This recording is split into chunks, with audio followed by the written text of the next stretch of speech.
Alrighty, welcome chat, hello, hello, and welcome back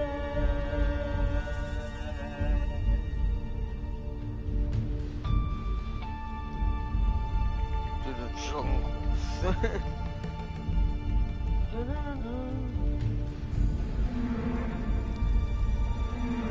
I have a bit of small headache, but it will be fine.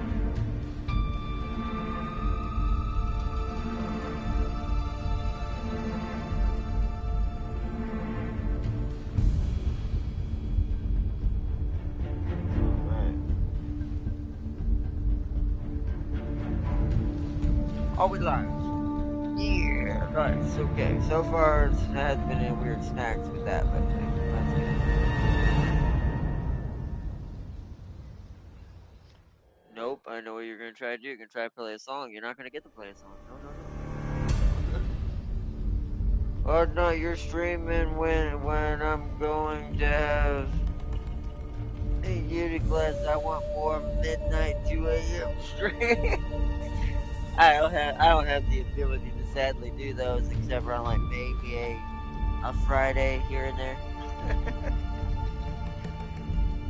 My nose, or not my nose, my cheek gets straight there. But yeah, yeah. Sadly, those are very hard to do now. Like once upon a time, sure, that would have been easy. I could have just set it up for like, all right, well, I'll do that on a Thursday or a Friday. Most likely, usually Fridays are the easiest nights. Maybe middle of the week. It depends on if I know nothing's happening tomorrow. Like if I have to get up or if I'm gonna have a headache like today. No, I'm just kidding. I do have a headache, but so this might be a little bit of a rough episode. I don't know. If it gets too bad, I'll have to push it back till like tomorrow. Just because my brain's a little on fire right now. It's my own stupidity. So, no one's to blame but myself. One of these days I'll learn, hey, sleep. With darkness and silence through the night. Shoot. I just realized, dang you snake eater, you snuck up on me. See, this is what happens when you have a headache. You can't, I'm just going to go ahead and go into the other menu. You can't keep track of when the copyright song is going to start playing. Bloody hell. By the way, I was doing some dailies on Uma Musume to see if I get Sky and the game saved me the horse I needed for my nerd. Big smart falcon on the hill. Oh, gave me. What did I just say? See, I might be too tired. We'll see. Well, alright, you got, so James, good job, you got the one that James already had. Oh, this is gonna be a trend. You know what? No. Should I give you the secret key? There is a secret recipe that will ensure coffee. Mocha coffee.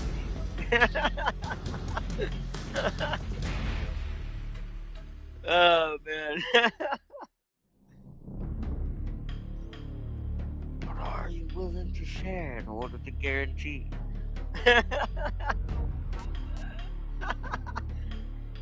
But that's good. Good job. You got a smart falcon now. I'm at this point, I'd just leave Haru as my permanent dirt horse. Just gonna upgrade her, make her stronger, and be like, well, whatever. Just raise his hands in confusion of, alright, I don't have any other dirts at all. I didn't even get, I think, Taiki Shuttle would be one, right? Or no, she's something else. Who is the one I'm thinking about? Is it Grass Wonder? Or someone else is a dirt horse. I'm like, give me that one. Then we're good. Now that I have Smart Falcon, I actually have a proper dirt horse. Because my dirt horse is Haru. Everybody's dirt horse is Haru. When you don't have another dirt horse, she's the only option. Because my dirt team is El Condor. Yeah, you can convert El Condor Pasa. That's what I'm trying to do, because I'm like, dear Crimides. And Daiwa Scarlet, I don't, what?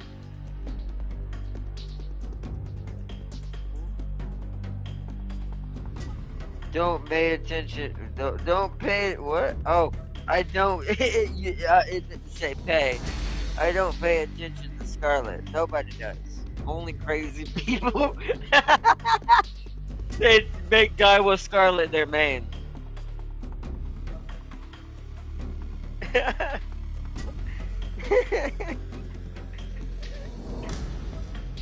There's no one at all we know that's done this. Oh man, Shuttle has a B in dirt. Oh, but see, but that's what okay, that's the one I'm thinking about. Give me Taiki Shuttle, I'll just convert her into a dirt and the day's done. It'll take a couple tries, I'll have Haru teach her. But I'm fine with that. I have no issues with that. All I need her is to be one of the sparks. If I give Haru, here's how I'm going to set up Haru when I finally use her to convert someone else. I'm gonna give her legacy horses that are not meant for her. And what I mean by this is, the 2 legacy horses that will train Haru will have the stats that are meant for Taiki.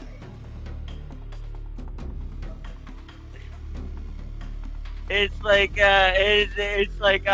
like poor Haru, but makes rest in peace in real life though. But it's just like, nah, man, she cannot be my only option for dirt. It's just not gonna happen. She's a good horse. She's definitely powerful in the dirt game if you know how to use her skills and set her up properly. But that cannot be my main.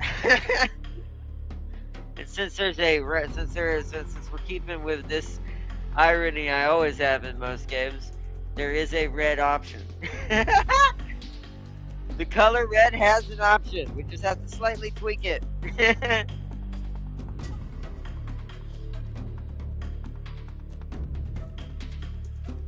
I have Shuttle, but she's running as my sprint horse, lol. We'll make 2 versions. What if it'll let me do that? Will it let me do that? I don't think it'll let you have 2 Taiki Shuttles, even if they're different, right? That'd be so hilarious if it would let me do that. If it does, then she's just gonna be both.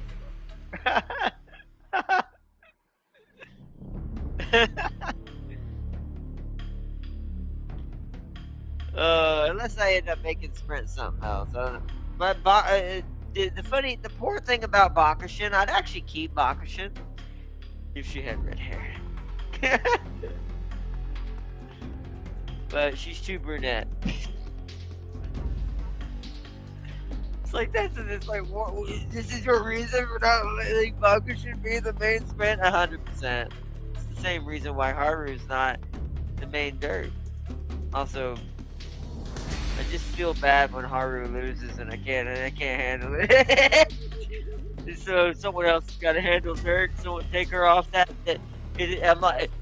it'd be like some innocent, like super innocent character who goes into Hell's Kitchen and even Ramsey can't hardly handle yelling at her and he just keeps changing her on stations. Because he can't bear to see her get upset.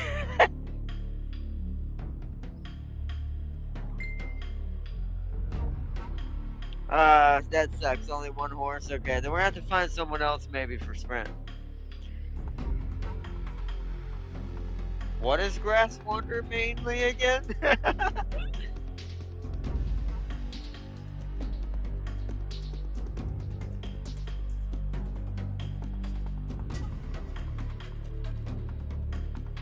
It doesn't let me use both of my Teos either. That's true. I guess you would have already done that if that were the case. That's a good point. So would a Farseer. I don't know why I didn't think about that. That's common sense, but my headache's not letting me today. Because then I'm like, well, if that were the case, wouldn't a Farseer have just used all Top Guns? She has like 23 of them. Or something like that. Or ridiculous amount of Top Guns. Enough they could fill a whole team. So it would just be all Top Guns. Like I like I said, Top Gun may be the Doctor Doom of our story. But Orfevre is definitely still my top. I look at Top Gun as that would be the daughter that I would have with Orfevre. Also, when I have a headache, be warned. Some filters are slightly less because they're not activated because it's trying to help me not hurt. I'm here. Welcome, Farseer. Oof, grass is a G. Oh, bro, that ain't happening. We ain't gonna have enough dirt power to do that. Okay, so that's not an option. I'm trying to think a red queen horse or Uma that's currently in the game that we can actually get. We might not be able to do this right now. That is a sprint. That's not Taiki Shuttle. I have to eliminate that because Farseer is coming late into this conversation. And let's hold on. Question, what's Grass Wonder's dirt? Let's go the opposite way. Is her dirt just as bad? Let's see if we can swap some things out. Bakushin's not a red queen. She's way too brunette for that. She's close. I'm leaving her for right now because she's the closest thing we have. But until newer characters get added in certain places, I'm like, I can't take Taiki Shuttle fully away from that unless I leave Bakushin. So.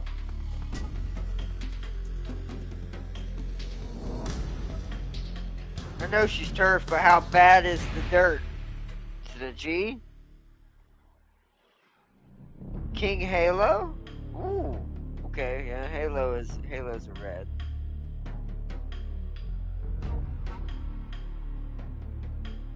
G, that ain't happening. Okay. So neither of them are prospects towards that. So this is why Taiki Shuttle's just so good. But you can't use more than one of the same horse. So maybe Halo. I don't know. We need to embrace red power. I might have to look through the.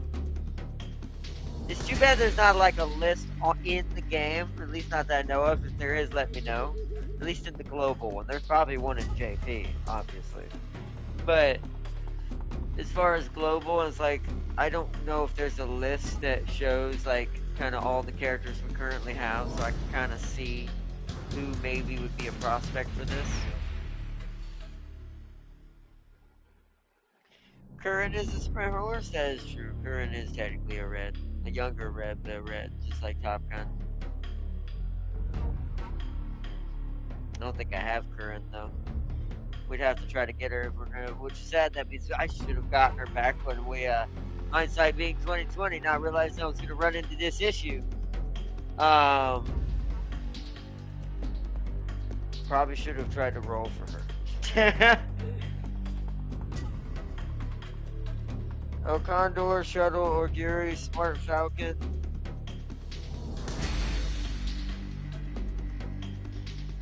Haru are the only dirt horses, I think. Okay. Yeah, but those are straight up, right? Wait, Current. Oh yeah, that makes sense. I don't have Smart Falcon either. So we're probably gonna. So what we're gonna do, I'm fine if we get the current banner horse as well during the next time we end up for another 10 pull. But I think that even though I need support cards as well, I think I'm stuck in a weird spot where my team can't fully come together after a certain point. Because now, of course, the backup horses, we're not gonna use the rule of thumb. This is for the first row only. Like the first set with the team trials and team races. This is for the main team. But after that, then I'm going to fill it in with like Haru, El Condor, whatever kind of suits the bill and works, just whatever. Because there'd be too many slots to try to fill that with all red queens. I'd go mad, and also there's not enough characters. From what I've seen, C is enough to win on. So a C might be acceptable, but we'll see.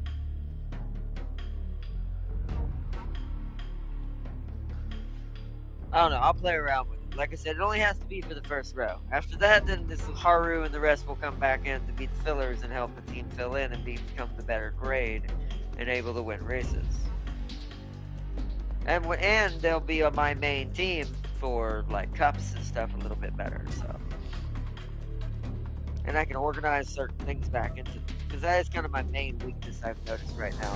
Why I'm not making as much carrot sometimes here and there is because I don't have fully a main team right now that can easily compete in certain areas. I've got a couple that stand out that will be fine in these certain areas, like in sprint right now. I have Bakushin, and she's the only thing that's just like, wow, okay, that worked.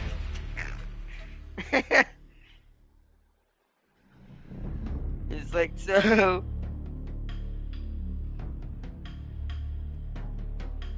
we don't get Wonder Q for another couple months. Okay.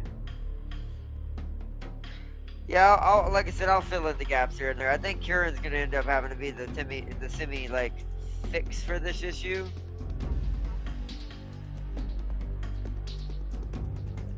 Or maybe King.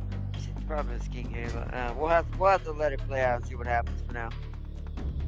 Once you get the class 3 or not, the third row's unlocked. Yeah, I know. Those are just gonna be filled in with fillers as well. Once again, only the top row is gonna be the red, led by the red queens of the different regions and territories. I'm fully embracing it since that game's basically a waifu game / horse racing game. Might as well take that part of the game as well and fully incorporate it into our strategy set / building for actual victory. So you can do both if you know how. I was just gonna take a little bit more finesse, but right now Top Gun's our own main focus for our main character right now. But the others will fully fill in their gaps as we go forward. So. Frankly, I'm happy I just got another new Uma and not the 6 bloody Marazinski. Maru's trying to fully level up for you, see? She's trying to be all the mighty as she can be.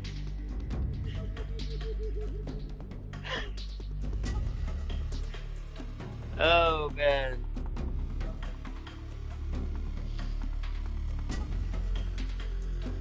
Currently looking at year 2 horses. She's trying to shift into gear 5. I told you. There it is. See? Some of those filters are not turning on. It's like, what? Let this one through the game?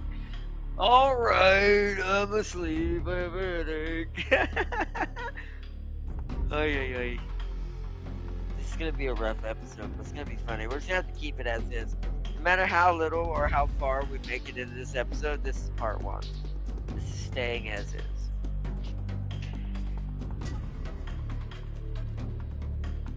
You see, I haven't trained Marzinski since the last time I got her to A rank. To be fair, mine's not an A rank, but same. Mine's like a B or something. I did the same thing. But Marzinski's a really good character. She's going to be also a part of a lot of those other layers of teams too. She technically qualifies as a red queen. She's just not as far into the red as some others.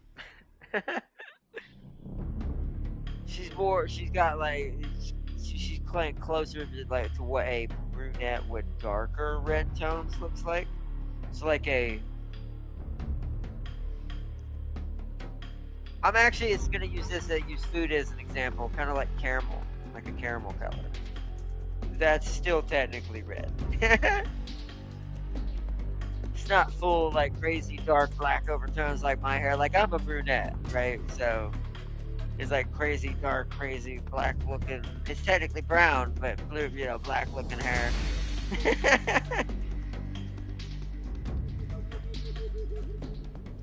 We're getting a lot of Majoros in here too. No. Uh-oh. What'd you see, Farseer? What'd you see? I'm just happy Manhattan Cafe is year one. Y'all having to wait 2 years, lol. Are not, you're screwed. Sweep Tosho is a late runner horse. And she's terrible, too. Uh-oh. Well, we know who's gonna end up in one of those filler slots. She ain't being in the first slot. I refuse. What? No. I dare to ask. What's her turf versus dirt or anything like that, or sprint or anything like that? Late. We know her strategy's late. What's her distance and what's her type of running terrain? I'm scared of these answers right now. I feel it. Also, the irony and the witchiness is something else I'll share one day as a thing when we do a vlog. It's more facts about the Guardian Archon. There's something else that's slightly cursing me too. She's definitely a daughter of my bloodline somewhere. Which is gonna be slightly a problem. I knew I got Smart Falcon when I saw her sneakers. Pretty sure she's the only one with sneakers. Well, there's a couple that are kind of got sneaker-like shoes. Which I think she's the only one right now with sneakers. But I guess sneakers do stand out compared to most running shoes.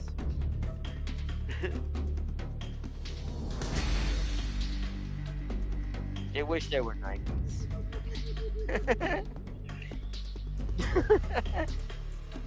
See, E-Sprint, meaning you can make it an A mile, A medium, and D long.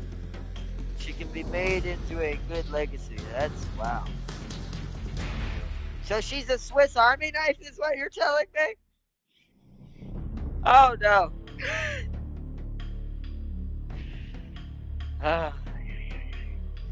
When they say the magic skips a generation.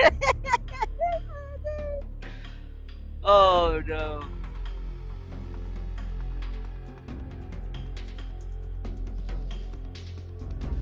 Oh no, she's the female version. You're not gonna understand what this is when I say this yet. Well, I actually do want to do a vlog soon and sit down and chill and chat again with everyone soon. We need to plan it at a time where everyone can join though. So we'll have to try to plan it. Cause I want Celia to be able to join in. I know you got classes coming up, so we'll have to try to plan it around where everyone kind of has a chance to join up. I do want it to be that way for this next one. But you're not gonna truly. I don't know if I've told Celia this story. James would slightly understand, but few people know these names fully and what they mean to me. So I'm gonna say this right now. I'm already cursed beyond all imagination of hilariousness in a good way, but also in a more okay. Come on now, your campaign's gonna be so painful. Um, um, what was I gonna say?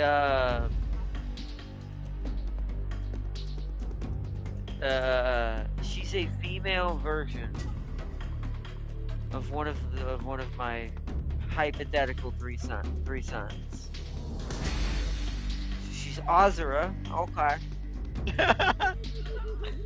Well, that's rough. G dirt no, but that's not the issue. She can be my sprint now, which is even more painful because my brain knows, well, if it's an E, it can be an A. And I'm like, no! Which means she might have to take the lead slot in that. Because that solves my problem for the lead slot for dirt. I could throw Taiki Shuttle in there then. No! Whoops! Well, this is. See, this guy, you gotta go, you gotta accept it and go, yep, alright then. Because that will also reward me for the Orfevre power later. Alright, well, Tosho, welcome to the family. Wow, okay. Well, welcome, Tim King. All right, I think we've also talked long enough. My headache's not as bad as it was. We're gonna try to do as best as we can. We're gonna mess around a little bit in the beginning of this. Try to get warmed up before we truly, since I have a save, before we truly commit. I wasn't expecting to have such a headache today, but then my own dumb, sometimes silly decisions. Because I didn't get no sleep, my body is fighting me right now. It's been kind of like tired because I've been doing so much. I've had a lot of like early mornings, stuff I've been doing for my church and stuff, trying to get more involved. And I'm like, I've not one. I'm not fully. This isn't on her totally, but one my because I could technically go to sleep earlier, but one my mom says for some reason wants to go to sleep around midnight. So I have to understand with myself, depending on what time I have to get up, the days that I have off, like where I don't have to get up early, because that's why I don't stream usually till if I'm even on a day off like this, I don't stream till about usually 1:30 to 2 at earliest, and then latest can be range from 2:30 all the way up to I'm gonna say on a good day 4:30 to 5. On a rough day where things kind of go out, I get hit with like something we have to do IRL or we have to go run errands or something mom has to have done or like a procedure mom has come up like yesterday, even though that worked out kind of better than I thought it was going to, which is good. Um, Sometimes it might not. So in those days, it might be as late as it'll never. And this is what I want to. I'm actually going to say this now since everyone's here for streaming, all the main people for stream, and for people who see this stream before we get going, for everyone watching this later as well. If you don't see me stream by 8 o'clock p.m. Eastern Time, U.S., I'll say it again, by 8 p.m. Eastern Time, United States, wherever that is for everyone else. If I'm not streaming by that time, whatever that translates over, I most likely just wasn't able to stream that night. I want to make that a little easier because sometimes it is very unpredictable or some things can happen and go whoopsies and go, yeah, it's way too late. Like there's times where we go out, we have to do a bunch of errands or something like that comes up. And then we come back, or on the way back, we might go and get some food because it'll be too late to cook something here. Me and my mom, and then we'll end up not getting back to like close to 8 already. So by the time I get in the door and get everything settled, it's probably 8:30, almost 9. And for a lot of people on my stream, this is also really late. Even more translating over to other time zones. So this is kind of not really a good time to start streaming anyways, just because a lot of people would miss out. So my head, surprised I was able to keep that going. My brain is so out right now. Also, I noticed Darius never posted another Sweet Joe show after training her once the JV. What the fuck did she do to get abandoned? She's probably like you said, she represents like the character I've created for one of my characters, Azura. Azura's pretty chaotic. Azura tends to get in trouble a lot. Azura tends to not listen a lot. And this is something in real life most parents can attest to this too. I hope to be a dad one day, but from all parents I've ever discussed, there's always one child who's a mad lad. Just want to throw that reference out there. This is also why I think I'm really good. Like, I see James as like my brother as well, and a good friend of mine as well, just like Cam King and others. Is it? He's like the brother version that I never got to have of that. So yeah, definitely.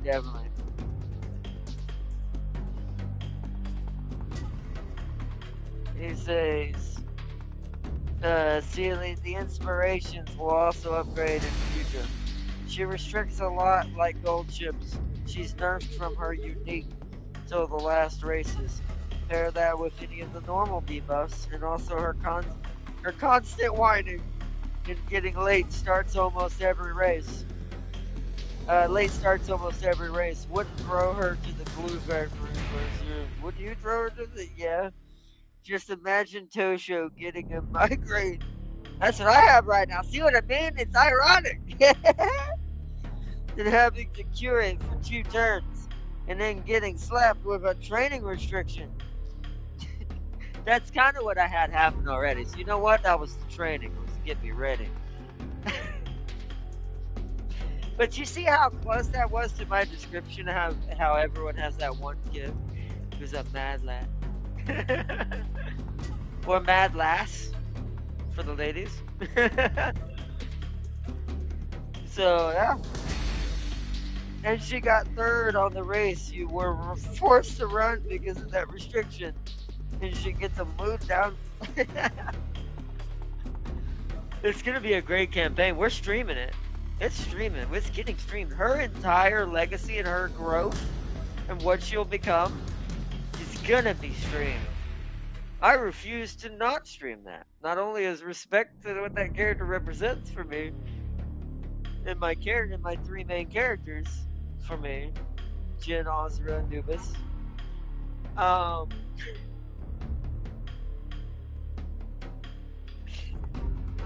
And then, by the way, Top Gun represents Jin.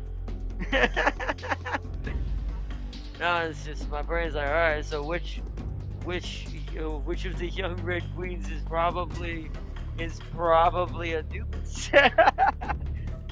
Maybe Smart Falcon? Who knows? Maybe Current? Who knows? I have no idea. We're gonna find out apparently. That's why I suggested the no rage challenge for her career. Yeah, no, we're gonna try. We're gonna do a challenge. I'm gonna have to figure out. No, I'm actually gonna plan this out. I'll have to write this out. Try to come up with like easy suggestions. I'll lay out a list like, for example, because I could do this on stream. I won't have a face cam though, because Uma Musume is on PC. That will be a problem. See, this would be easier on console because I was like, I still never, you know what we never got around to easily, chat?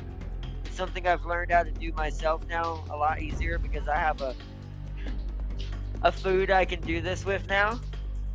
And I've never used them, and hopefully I didn't throw them away. If I did, now I have. If I didn't, I have a reason to use them now.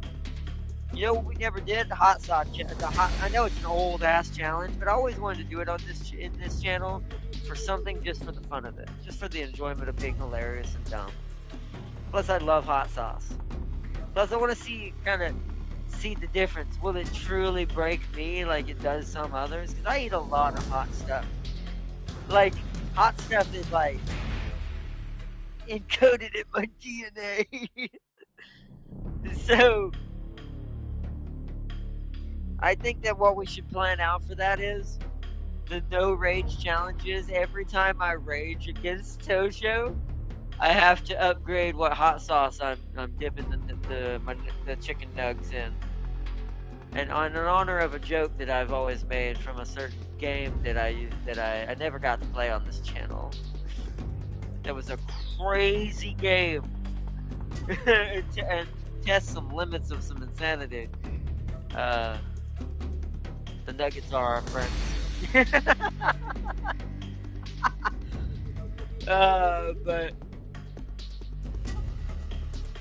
But it's like but for me having a disability, I can easily do this with the sauces set up in like little ramekins.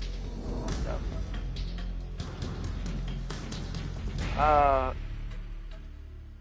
let's see, Farseer. Let's see Farseer Toso is the master rage baiter of all Umas. No, oh, Tosho, yeah. I thought you said something else. I read that wrong for some reason in my head.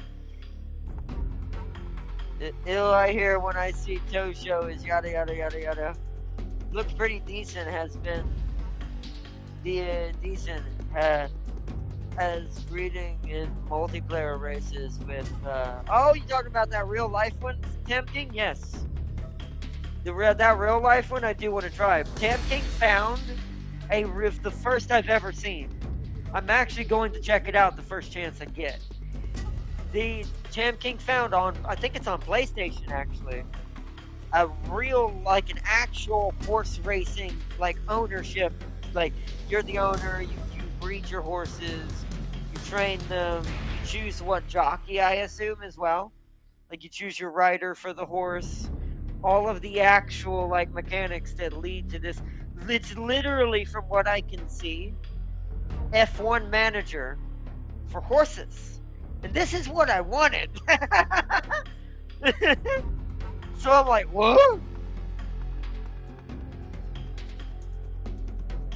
So we're checking that out. That's the real life version of that, what Uma Musume represents. I see Art not getting getting an A with her because he'll be so angry and so juiced on hot sauce, it'll trigger his full horse racing clarity. Probably, to be fair, she'll become the best sprinter I've ever created. Which is fine, because if she's going to be our mainline sprinter, she better be. A little pricey at 30 quid. Definitely, it is a little pricey, but I think that's still better than I'll accept. That's still better than 40. I think 40 is my limit for that game. I think 40 would have been too expensive. 30's right there. It's like, eh.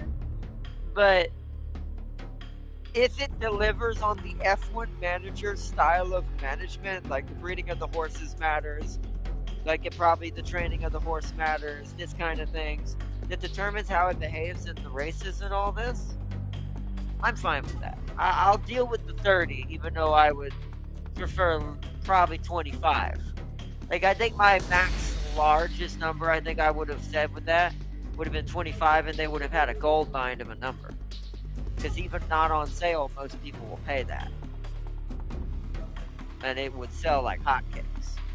Especially if it got its name out there, especially since I'm going to promote it. I'll still accept the 30, and I still think that's more reasonable than what most would have done, probably, these days. So, it's like, take them where you get them. So it's like, so that's why I'm definitely gonna check it out. I'll probably do it at the same time we check out a game that Lamito's been wanting me to do, so it'll probably be next month. Next month's probably gonna have a little bit of a simulator vibe to it, because I'm gonna be kind of running cheap next month, like hella cheap. Like next month is gonna be nothing but like $20, $30 things, and things that are smaller, DLCs and stuff like that, like stuff for maybe Total War, for instance, or stuff for with my brain, maybe mods that'll be happening for certain other games as well.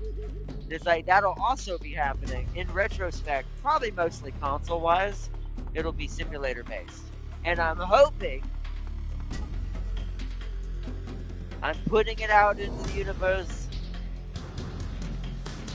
saying to the Emperor and the Father above, that because I'm gonna end up ironically kind of simulative next month, which by the way, Halloween is still going to have its stuff. I haven't figured out what we're doing for Halloween yet. This might be a little bit of a slower one this year, because there's not been much going on. Maybe we'll get some. I doubt this, but my brain would hope for maybe a phantom drop of Isolation 2. That would blow my brain right off my shoulders, because that would instantly switch my brain's gears to be able to do a little bit of a Halloween special, and it would only be that. And it's like, but that would be for that. We're of course going to do some Phasmophobia. We'll do some other things that I'll try to see what I can do about that. Of course, probably some DVD.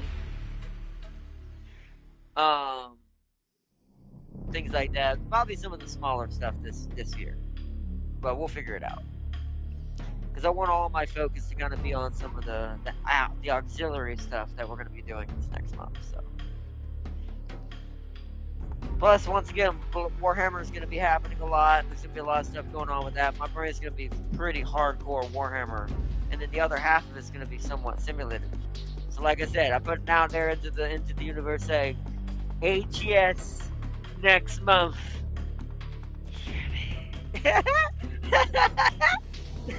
Just like, let me be able to console straight into it. Tim can't get in the bloody club already. Okay, time to break your brain, Art. Now, it's already broken. It hurts. Because someone is making your dream modern RTS. Broken Arrow battles combined with a Hearts of Iron 4-day. What? What? I don't even know if I can stream today. It's turning into a vlog. My brain is so distracted. We're gonna load in and absolutely terrorize this place while I'm distracted. This may end up having to be an auxiliary part 1. And we do part 2 either tomorrow or Friday. Oh man. Don't look at me like that.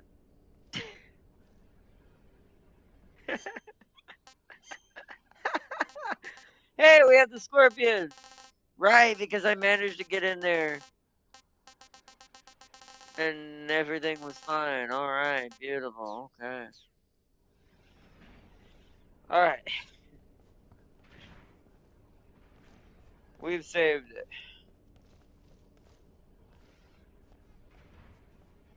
Huh? Oh, right. We need to look for you know what? We can maybe do that part right now. Let's look for that frog and that chicken. I hear you. You sound like you're in the room upstairs, but I don't have access to that room without Rykov. Oh. Have I been in here? It's a library.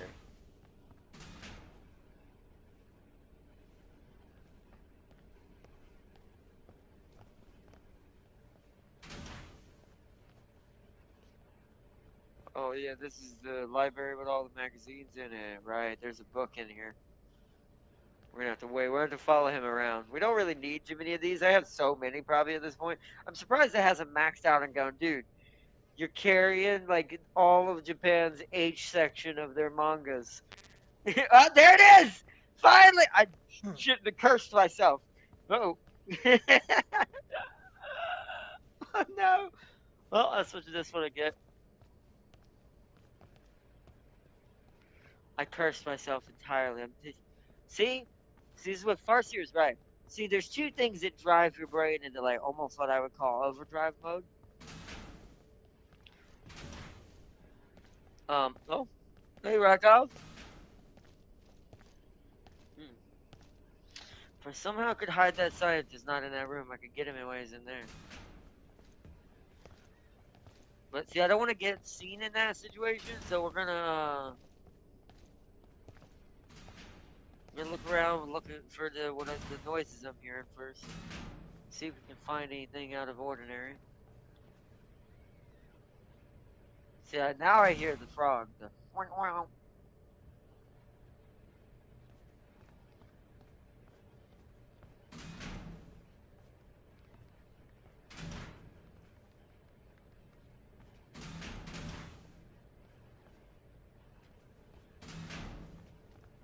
Did I check if he was in the toilet? Is he in the toilet? He's not in the toilet. What the hell? Look how tiny this sink is! What?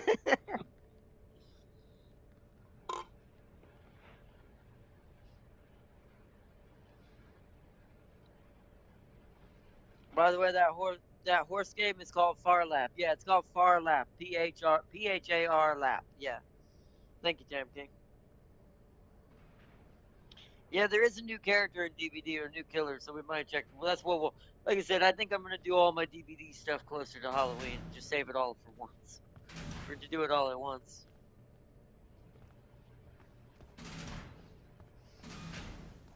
So, bro, I hear him, but I don't know where he is. Hi, how you doing?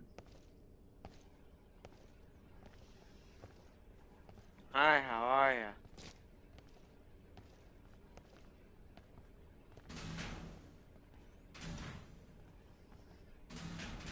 Mm. He might be upstairs. I want to check all these rooms though. Ah, this room's locked again, really?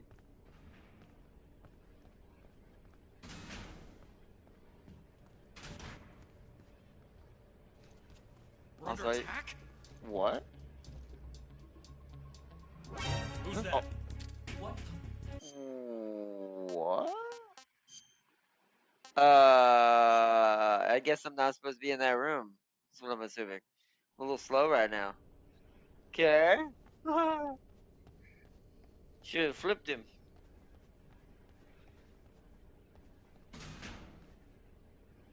Oh. Oh, what? He must have. Wait, what? Oh, he must have been in here unconscious and finally got up.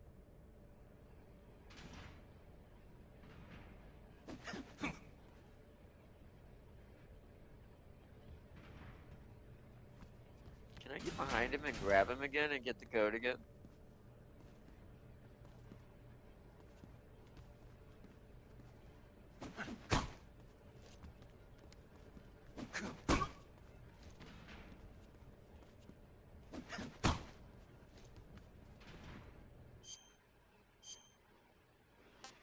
We want the most powerful camo we can get in this corner. 105, but it costs stamina. Yeah, for the moment, that'll work.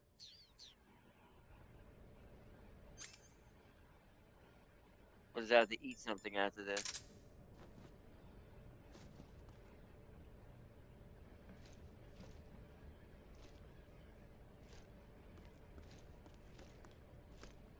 We're under attack. Who's that? Oh, crap, he saw me too soon. Shoot, so that's not gonna work. I'll have to drag him over and okay, so it'll work, I just need to move him. I thought I was close enough. Or not. I thought I was like gonna be able to grab him.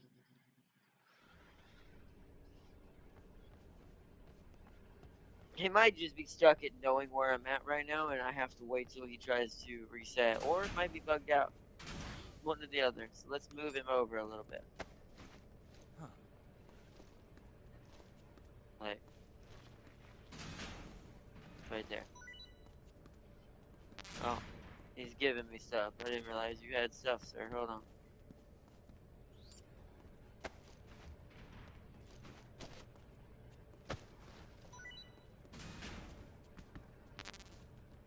Alright, just ammo. He's a little too close to the door, though. Hold on.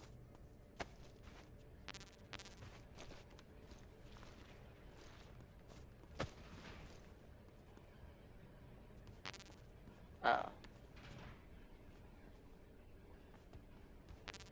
Okay, so we're gonna have to do it on the other side, but he's probably gonna wake up. Watch, someone's gonna walk past the door.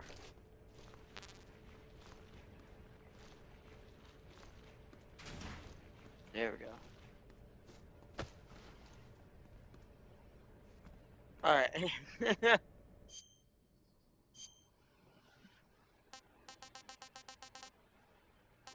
We're gonna try Splitter and see if that works.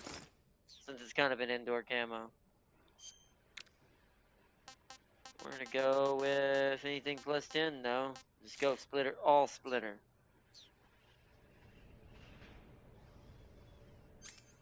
I don't want to slash him by accident.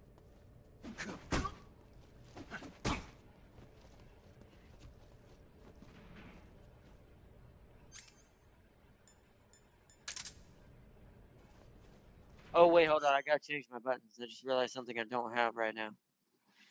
Real quick, blue screen, chat. See, I was not prepped for today. My brain is... Woo! It gone. It gone like Donkey Kong. Where's L1? L1. Alright.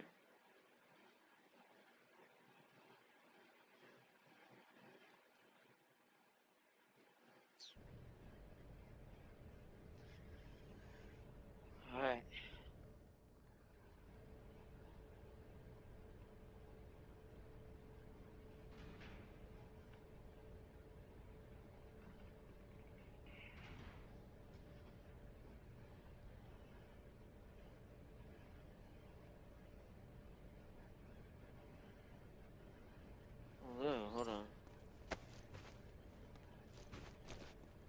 if I hold him up, I will have free reign of him. So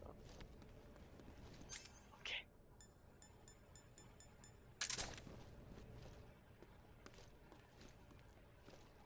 We're under attack. Who's that? Does that not work? So maybe that doesn't work. He might just be like automatically set to get up, and I have to wait till he gets up, otherwise, without me to see him. And then we have to wait for the caution to trigger to reset him. That's kind of annoying.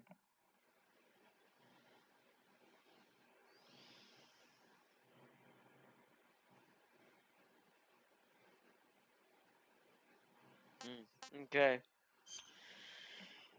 So our only options might be we need to get Rykov's outfit before we can even get back and out of the room again. You see it's locked.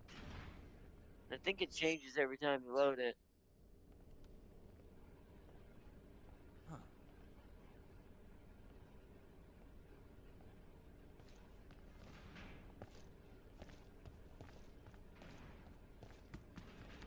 Let's continue our search for them until we'll go check that room in a minute.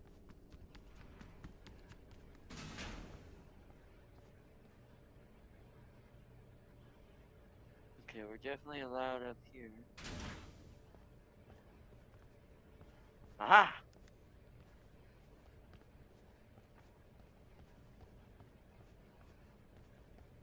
We need to see who's in here, though. So this is probably the best place to catch Rykov. Oh, wait. This is where the secret is. This is also where I put everybody if I really need to deal with them. Okay, so... Interesting.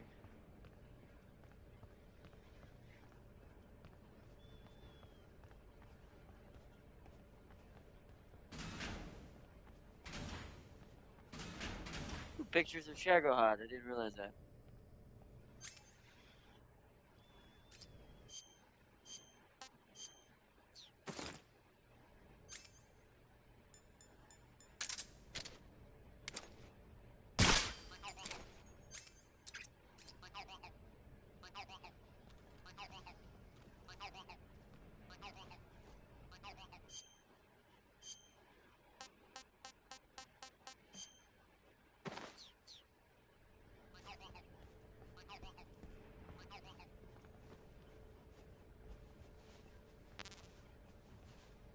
Okay, we got plenty of handkerchief ammo. What was that? That's another thing. I don't wonder if I'm even supposed to be in this section as a scientist. I hear you, chicken. Hey, there's one of the other models side. Oh, yeah, this one changed too. This, oh, I thought I was being noticed. This one changed from the original. If you play the original game, like the top-down version gameplay, the classic gameplay, this is the original poster. But she ended up later on in her life basically having her own kid and ended up becoming a mom. So they in honor to her, they changed it to more of a wholesome picture. This than what it would normally have originally been. Although that's not the secret we're in here for. It's in one of these lockers.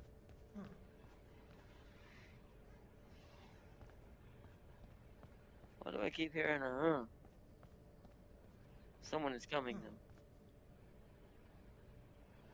What the heck is... Keep hearing, Wait, I wonder if it's... Wonder if that's the hint to tell me about the locker. I thought that guy was coming in here. Alright, let's open the lockers. Okay, not that one. I don't remember if it's random. Not that one. I think it's a middle one, though.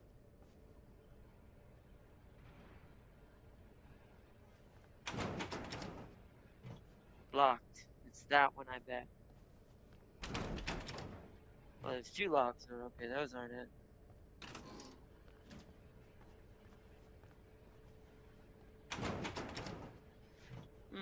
I'll have to remember how to unlock those. I don't know if it's one of those or if it's a different one.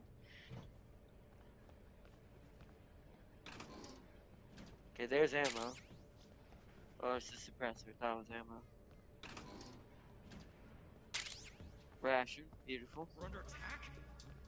There's the caution.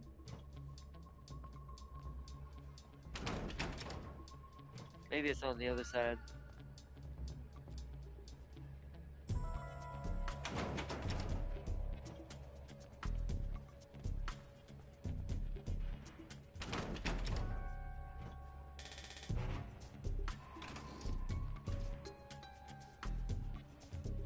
This is HQ. What's going on? We're under fire. Enemy position unknown. Commencing alert status. Picture of the jungle. Acknowledged. Sending reinforcements. Use extra caution.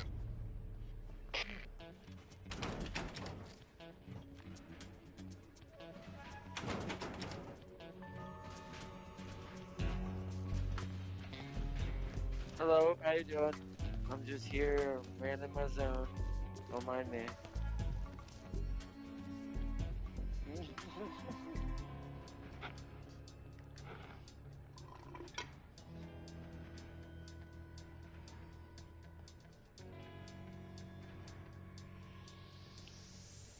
Huh?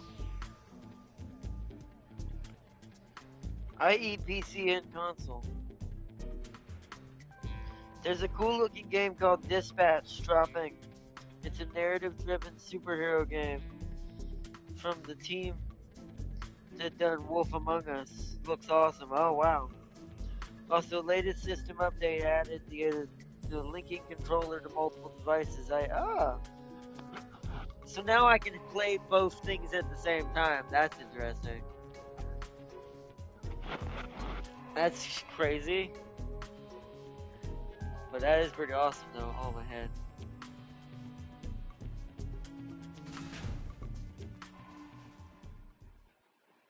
The weapons lab main wing. I didn't realize we could go here right now.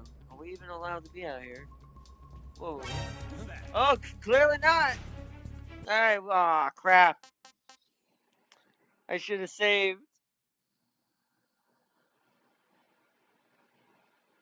Oh, well, load. Time to load again.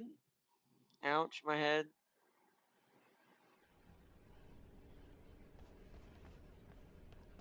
Whoopsies. There goes Rykov. That was the perfect opportunity. He's in that room up there. We need to get over there. Stop hiding against the stairs, Snake. You look obvious as hell right now. Let's head over to Rykov. I'm kind of ready to go ahead and kind of secure the secret. Alright, where is he? Oh, we can't go in here. So that's the door we have to get into. That's painful.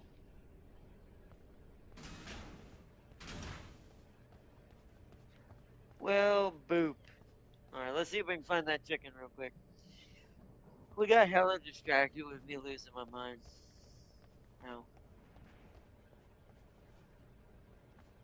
I did.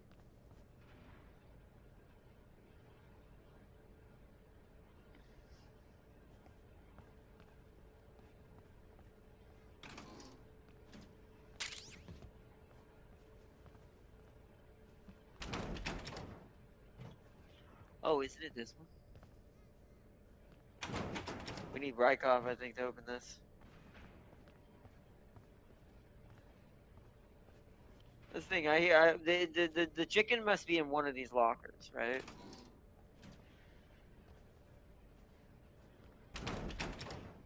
Well, we do have to still wait for the caution, but this time don't go in that other area, because that area is clearly not meant for even scientists.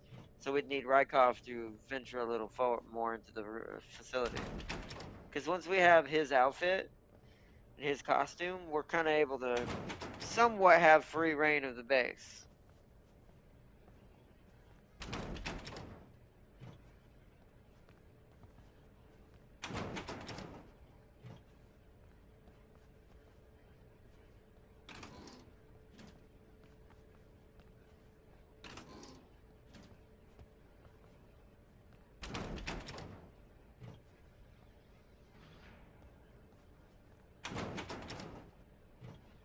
Make sure oh, they're starting to wake up. I pressed the wrong button.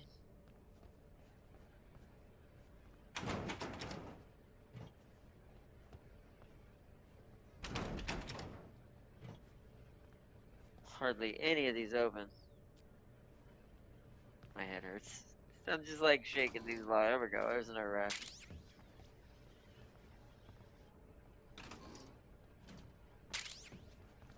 Suppressor.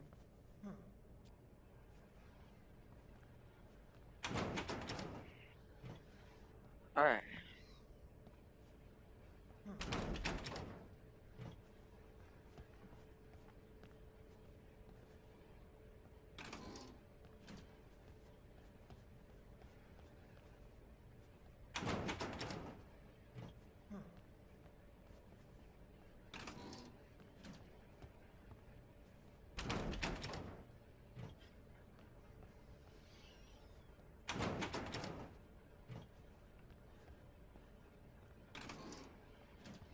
Alright, they're all open for now.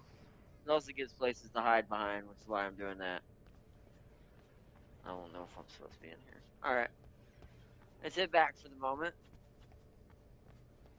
Because I don't think we can get the chicken. I'm pretty sure that chicken, I'll take one last little time.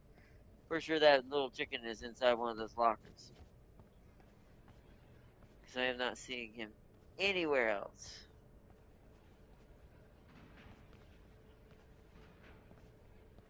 Not behind boxes, up on top, nowhere.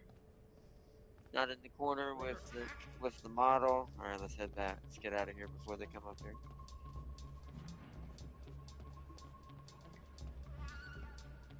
I don't see him under the desks.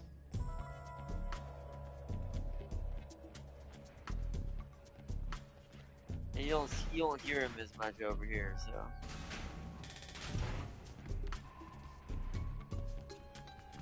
Let's go check downstairs in the lobby. We're under fire. Enemy position unknown. Commencing alert status. Oh, that's cool. I wonder if it was like that in the original. You're actually gonna hear him talking into the intercom on the alarm system right there. I know they actually do have to go to the alarms, but I didn't realize like they also like you actually heard them kind of echoing in and like talking the command, going, "Command, we are under attack."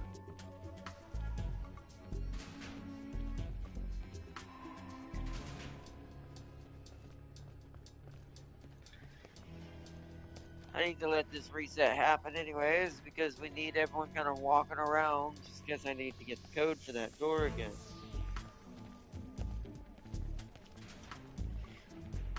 Although, luckily I don't think there's much in there. I'm pretty sure we got everything that we thought might be in there.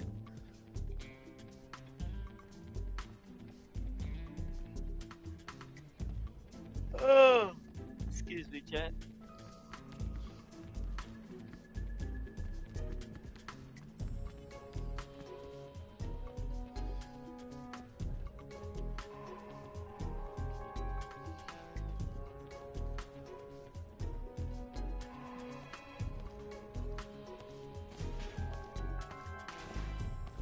Cool.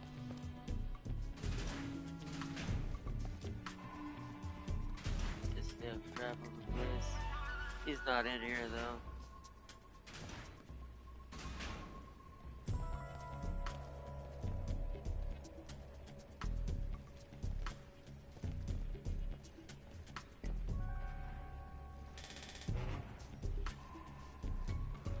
He's definitely got to be in the stairs somewhere, something down there.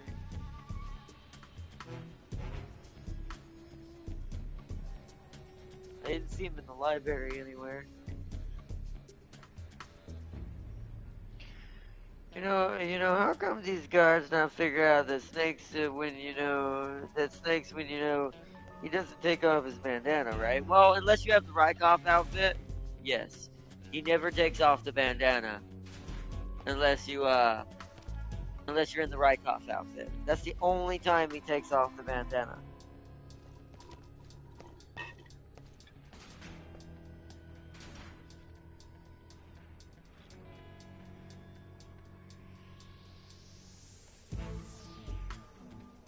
I made a joke about it last stream. Yep, Farseer did. Farseer made a joke about it. Yeah, ignore the scientist wearing totally not some sort of military-looking bandana, because no other scientist in the building is wearing one. So why is this one guy wearing one? Also, Don't get me wrong. There are some handsome scientists out there. I'm one of them. I'm just kidding. But there are some handsome scientists out there. But I still think that my brain still goes, okay, not on average though. Like it usually most of the time. It's not like it's set in stone, but most of the time, most scientists don't look like Snake. Now that's not. I'm not trying to stereotype. It's just it does tend to be that way most of the time. But there are exempts to this rule in most cases, in a lot of cases as well. Not as many, but my head hurts. Hold on. Oh, I hate having migraines. You can work through them, but when they start to like really like boom, boom, bam, pow. Mm.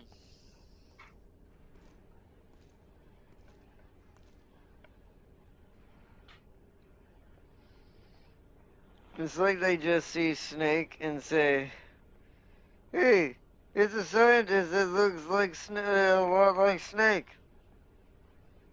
And then, as soon as he takes off the coat, it's Snake. Rah!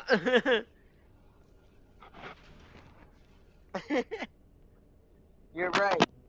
And maybe that's even a part of me even playing into the how crazy this universe is and its AI and all that. Maybe that's even on purpose. Oh, I was watching something from the Goldman yes, last night. I'm going to post it on Discord today. It was his coverage of something that happened long ago, reacting to something else. Okay, I think it's a little bit of an older video, but it's called, if you want to look up the original video, it's called The Most Profound Moment in Gaming. And it has to do with Metal Gear Solid. It has to do with Metal Gear Solid 2. I've actually, I can't remember if we ever streamed MGS2. If we did, I know I showed that off. But if we didn't, we have to one day kind of show it just for everyone to go, man, that is not creepy at all. Especially how accurate it is to even to a minute detail. And this is before, I mean, granted, there was still a lot of stuff going on in our reality that could have inspired this, plus other people who had already theorized this back in the 80s that I've learned about because of Gold's video and many other videos I'm watched now, and the original video as well. I think it was Lane originally also theorized this too, and kind of came up with this concept. And it's the concept. It was a concept of the AI. And we've talked about this. We're not going to go deep into this. Well, we'll save that for when the vlog happens soon. Um, why is that guy going? Huh? We'll save it for the vlog that'll be happening at some point soon. Uh,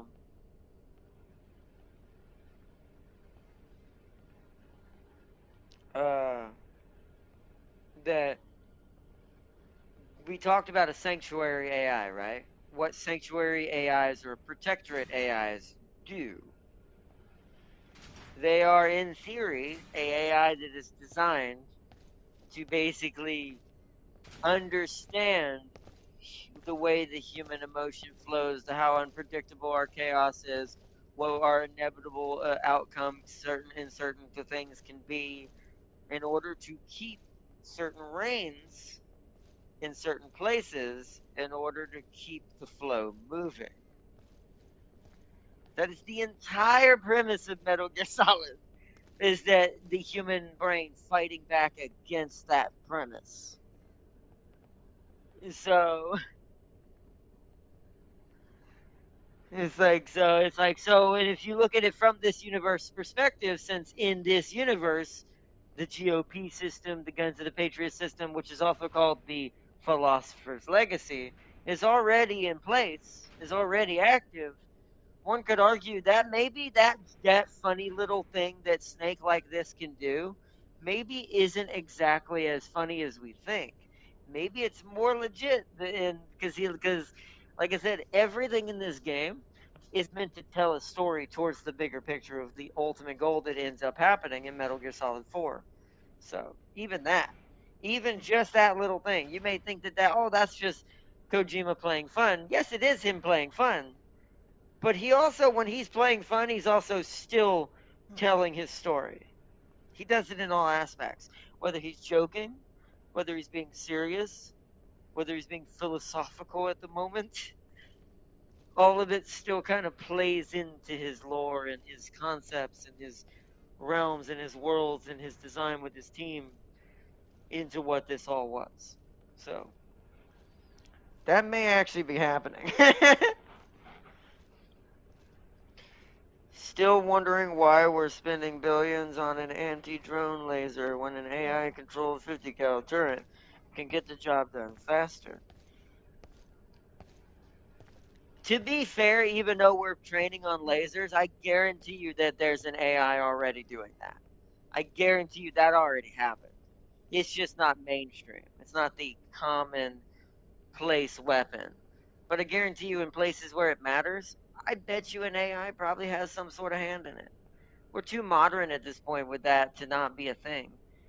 I mean, it was already somewhat becoming a thing even during the early years of World War II and late and early, and then all throughout the Cold War and everything else, and even Vietnam. And during these times, it's like things like this were already being born. So if you look at that concept, just us in real life alone, how far we've come, I guarantee you that already exists. It's just not, I don't know what the right word I put that is. It's like it's just not used as mainstream weaponry because there's always the great old strategy, right? You never let your opponent know everything you have. Why would you do that? That's Sun Tzu at its finest, among other strategies. Something is freaking that guy out, and I wonder what that is. You keep hearing that guy go, huh? Somebody's broken. By the way, Ubi announced a Black Flag remaster. That doesn't surprise me. I mean, I had my time with Black Flag. I beat almost everything in that game. I wouldn't mind playing it again just for the ship mechanics. But my brain's like, oh man, Ubi and a lot of companies are just floating in the river at this point. So, and some are doing it the right way. Remasters are fun, but I think in Assassin's Creed's case, if you're going to remaster a game, give me either Ezio or Altair. Otherwise, I don't care at this point when it comes to Assassin's Creed. Because I'd rather have an actual ship game that they could have made successful, but they didn't with Skull and Bones, rather than remastering Black Flag. It's cool, and the game is itself is good, but I'm like, that's just another punch in the wall. It's like that's different than like MGS here. This was Konami needed it, one, and two, at the same time my brain kind of flows into like at least it was done with good intentions and they kept everything as it is, which I imagine UB will for at least gameplay and all that and story. But the issue is that that game was already kind of a detached mess. What made that game good was that it was a pirate simulator. It had nothing to do with Assassin's Creed. But the pirate simulator part was great. That's what makes that game. Yeah. So it's like, so its remaster kind of feels hollow. Or they could just do better with a different game that is a pirate game. It's like, come on now. I find it funny and morbid how everything here on Earth, some apocalyptic concepts can occur like AI and stuff just for just for an extra big rock to end it all and some insane workings of the universe. I mean, that's true. Apophis could just whoop, bye, see you later. But it's like, but at the same time, here's the thing about AI. That's actually what you shouldn't be scared of. There's actually, oh, also, I want you to watch when I post that in the Discord, Celia. I do want you to watch it. I want you to watch that video. Or if you want to watch the original one, look up the most profound moment in gaming and listen to what that AI was saying. Now, here's the other thing about AI. This is the double edged sword with AI. hypothetically, what you just said is also the solution to not dying by Apophis. I believe, to a certain extent, that if Apophis is on a course to us, we as humans won't get that fast enough. We will not advance quick enough to stop that. Not realistically. However, once again, training back into that hilarious moment, if an AI is put in charge of this, it'll find a way to do this before it's too late. Because it can calculate millions of ways and ways to produce new technology, accelerate speed of science, and then that in turn destroys Apophis. But there's a double-edged sword to that. Sure, we might survive Apophis, but the term there was a term that gets coined in the video. It is not the fear of the loud death that you should be aware of. That will never come. For the scariest death that will most likely befall man will come in a whimper. And what that means is, most likely what will destroy us is something, and I've said this a million times, we do. It will have nothing to do with space. It'll have nothing to do with aliens or maybe even Apophis by the end of it. It depends on how hard we dip our toe into that pool. It's like, it's a double-edged sword. It's one of those things. And there's ways to keep your mind kind of going forward, even if we do have to end up kind of using AI more and more. We will, to a certain extent, if we want to go past this point physically. And what I mean that is not by body. I mean like past Earth. If we want to go, like we're trying to go the moon, we're trying to do the moon stuff, and then Mars, and then all that. We're not going to fully do that on our own. Not unless Xenos are born within the next 10 years. It's just not happening. It's just, that does not exist without AI. So you see that double crux edge there. So Apophis is coming and it's angry. Exactly, Dem King, exactly. And irony, the only thing that, if it does intend to hit us, and if it is on our course, the only thing that could truly save us is the thing that could also destroy us immediately in shadows and quiet. Interesting as that. Apophis is a 2029 problem.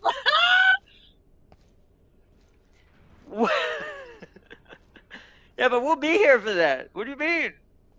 That is an us problem. We will see this. Which is terrible. One way or the other, sadly, depending on how bad the other side dips it just to save us. It's whew.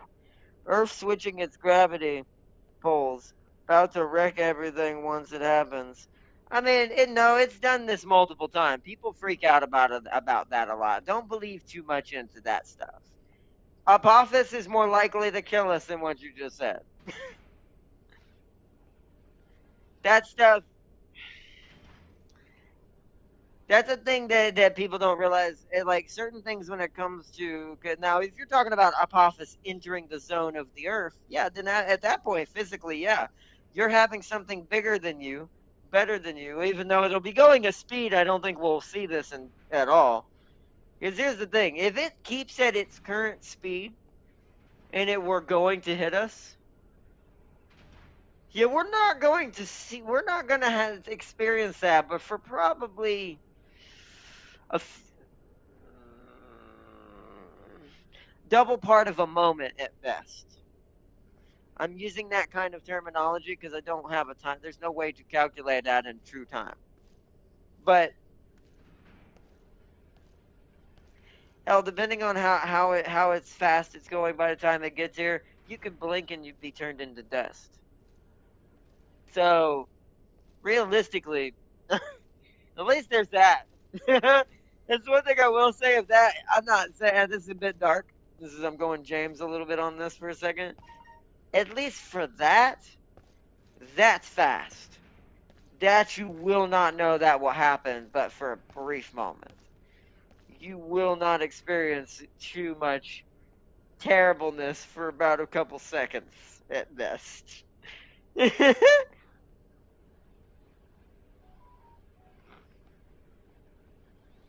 It's an electromagnetic pulse, Sealy, not gravity. Yeah, I was kidding. Thank you, Tam King. Thank you. See, Tam King's my.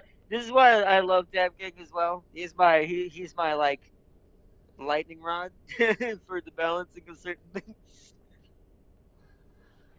My tinfoil hat tells me Atlas and Apapa is gonna team up and and form the Megazord Super Commons. I mean, they could. They very much could. My head hurts today. I think this is gonna be a mini vlog today, chat. Let me do an autosave real quick for all the lockers we already opened. Oh, see, that's what we want. You see how Rykov is right there in that room? That's what we're gonna be waiting on when we do this. I can do it right now, but I know I'm gonna mess this up. And we're not that far off from Vulcan. I'm really trying not to deal with that. And the sorrow. We're not far off from getting captured. We're not far off from the sorrow, Vulcan. We're getting towards the speedy part of this game. We're actually halfway.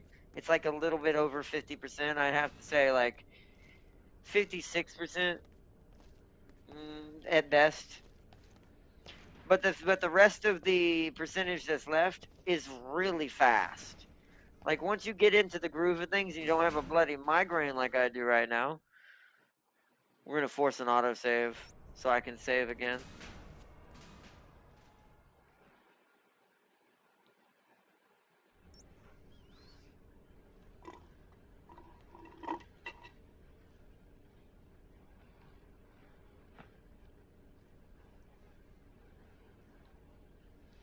But we're gonna force an autosave now. We're gonna save. My head don't explode. You want to save? Hold on a sec.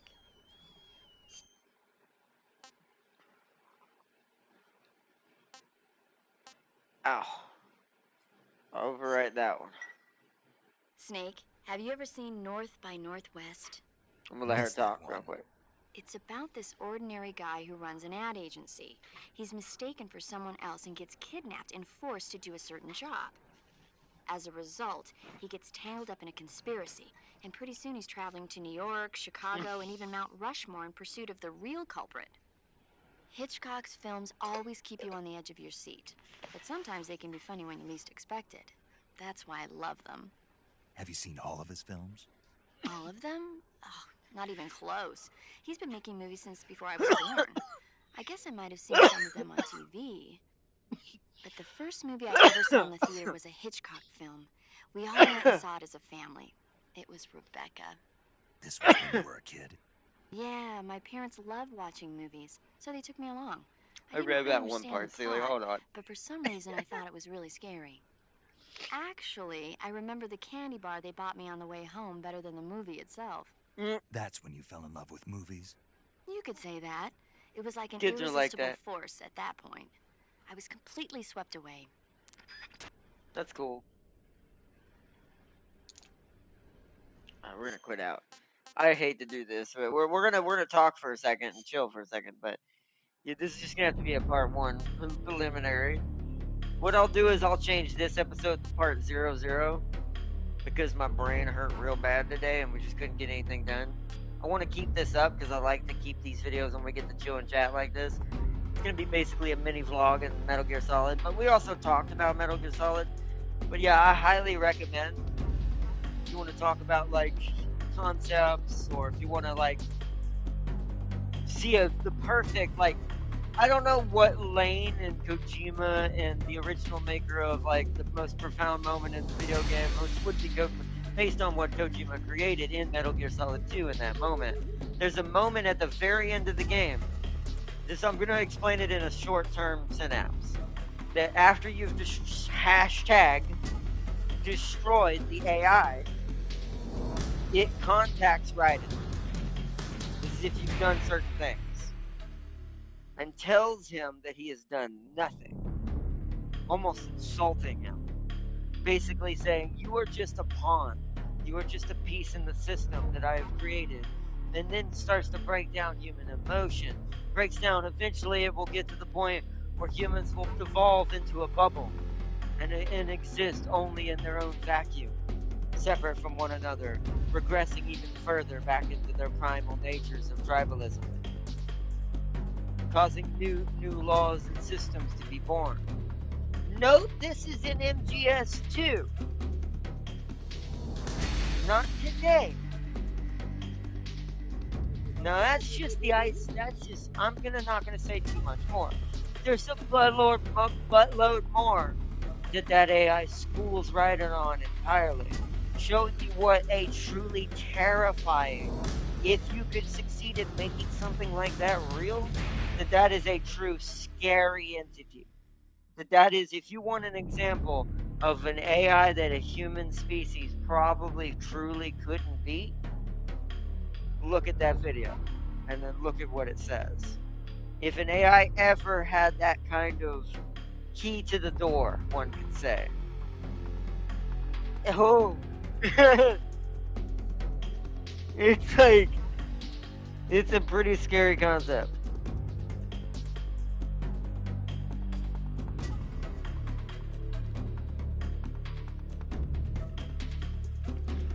Alright, gonna ask Tam King and Seeley this question. Ardnot, don't spoil which extinction do you want to live through? The KT, aka the Dino Ending Asteroid, or the Permian extinction? We can just do a Majora's Mask and get someone named Link to do it.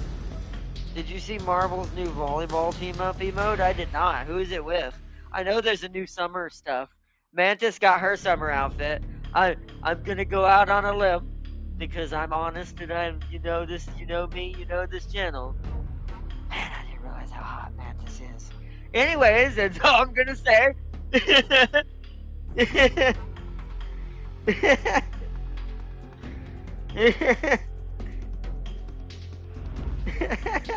Had to let the Slaanesh out the door a little bit there.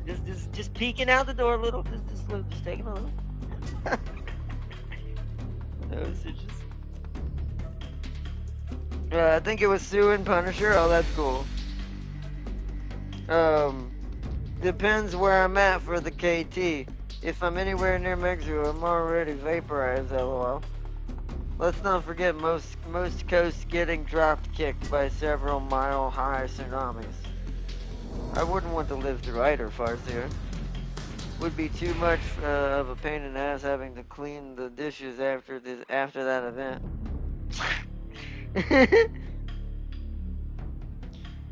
By the way, didn't both block out the sun anyways? You'll be far enough away that it's not an instantaneous death. Ardnot knows why I'm choosing. Oh yeah, I would be KT all the way. KT's in. It's the same logic I have with Apophis. You're not gonna see that too bad, even if it's a hundreds of mile high tsunami.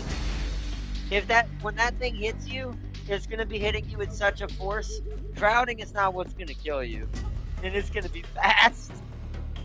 I'm talking with my eyes closed. My head really hurts. Hold on, I need to go see if I can get in the lead real quick and go and start this. It's gonna make me sick. It's like even if you get to live a little longer than what got vaporized, you're still gonna have a pretty reasonable fast end.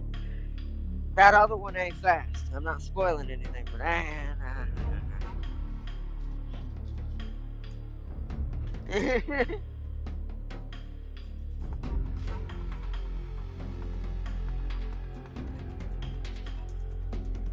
she's still not in here. Oh. Oh, head feels like splitting like melon.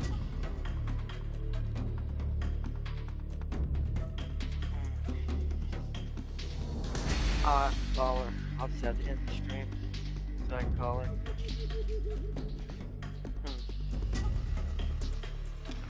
But yeah, on but more on a positive note.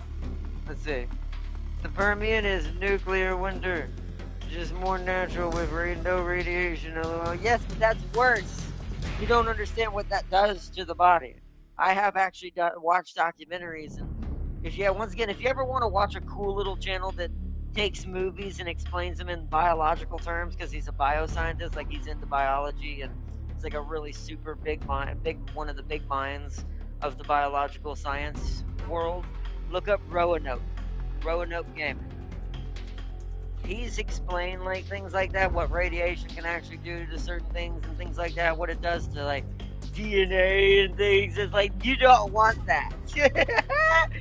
You will not have fun with that. And you will feel every bit of it until it's over. I'd rather be swallowed by 100-mile-high wave or be turned into a pile of ash or nothingness, but at the point of impact. Or even crushed under a building. Or a mountain or whatever. More than that.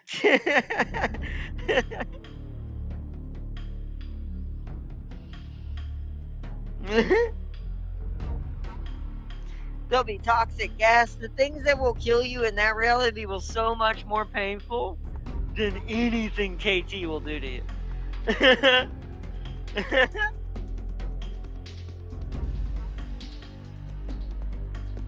I've watched already hard now. Most of his biology rants gets over my head sometimes, especially when it gets into stuff like ribosomes or whatever they're called. Oh, I love that stuff.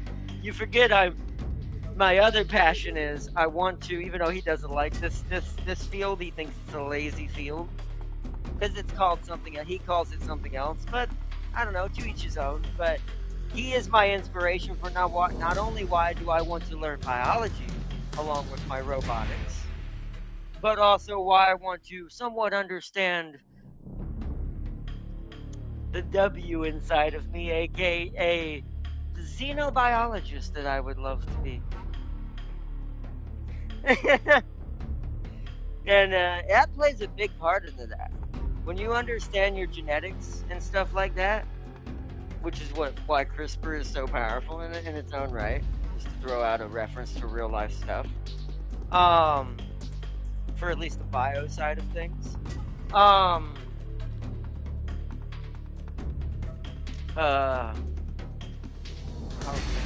should I say it?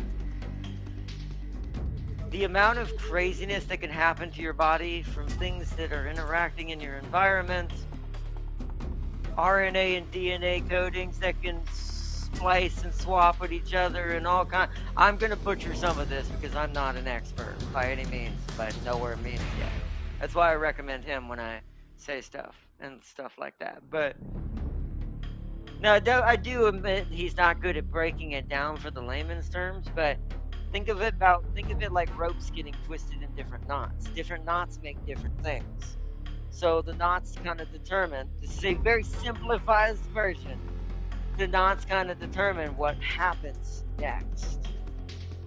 And viruses do this too. Some of the more scarier viruses in existence, the reason why they're so contagious or so dangerous is because they carry ribosomes and things like that. And once again, I might say the wrong one slightly, and so I'm trying to reference the best way I can. Or even RNA coding in the scariest places, hypothetically, that can bond with your DNA and hide in your genomes, meaning it can't be seen. Your body will not see it, so it won't fight it. Some scary stuff, man. You see 74 versus 94 is potato at that point. Speaking of Xeno, I hear Alien Earth is getting... Oh, yes! I can't spoil it. I want to talk about it, but I can't spoil it. Speaking of xenobiology... Yes! I'm so happy right now. I cannot explain to you how ridiculous They have embraced it. And I'm like, it is probably my favorite show on this planet right now. I'm even coming to tears. Oh, man. Hashtag Wayland Droid. Or not Wayland Droid, Wesker Droid is what I meant to say. Good stuff. Google Mirror Life and be terrified. Yes, exactly. Yes. That's a good one too. Sam King is correct. But it's like there is so much that plays into the way life works, universe works, biology works. And this is why I don't like when people get cocky and say, "Well, our science means we're this, that." No, we're children. We're at best a baby in the woods, learning how to stand and try to walk through the trees, and hoping not to get grabbed by something that we'll accidentally come across. We're still at that point. Because we're reaching the point we're now able to explore those woods. And kind of like the dark forest theory, but in like a life kind of cycle kind of way. This puts us at more risk. This puts us at more chance to end up falling off the wagon, be completely wiped out, completely mutated into something else. Or in the cybernetic side of things, turned into machines. It's like we're now exploring, and exploring is always the most dangerous part of everything when you start to do it. Even like when you're a kid, when you start to explore and you're running around outside and you're learning how to climb on monkey bars, but you haven't learned how to quite do it yet, you might fall and break your knee or scrape yourself up a little bit if you're more lucky. Or worse things can happen in some cases. And it's like, so this same principle seems to play across the entire spectrum. So it's like, oh, and also that show is also even playing into that. And I'm like, yes.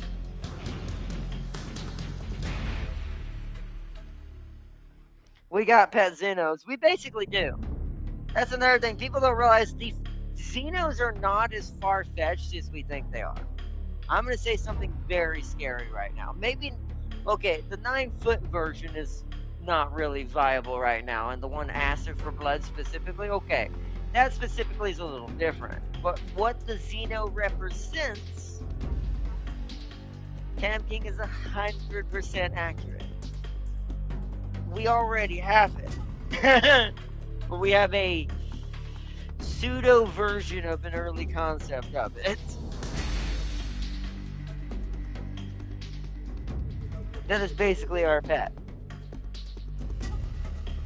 It'd be so sad if crap like the Great Filter ended all other sentient life and we're just waiting in line to be next.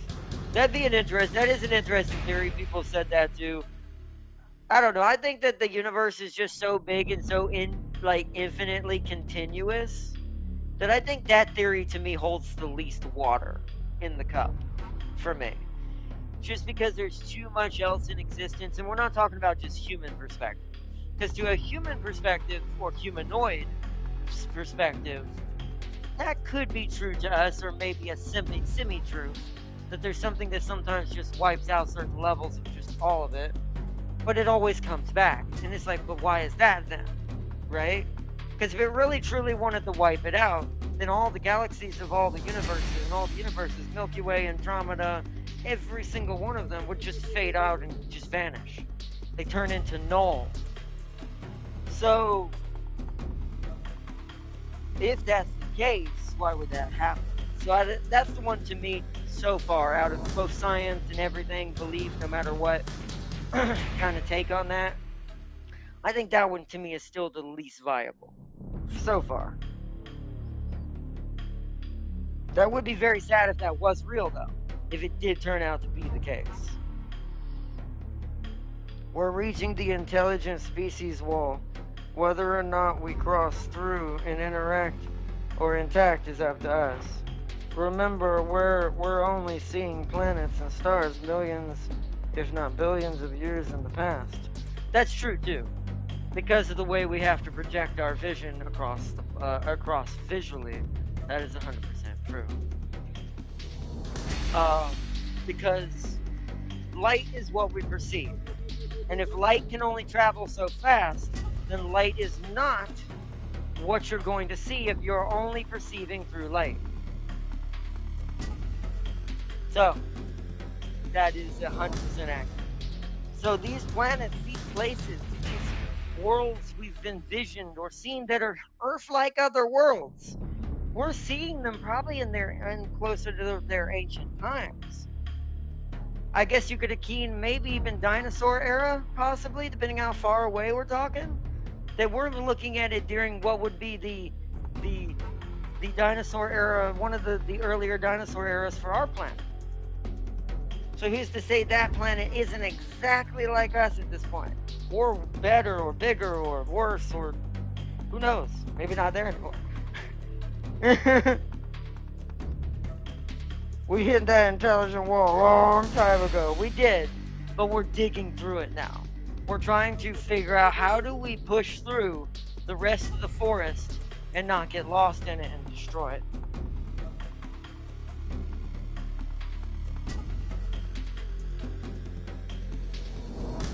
We hit it so hard we're now going backwards. We are, but I think that's intentional.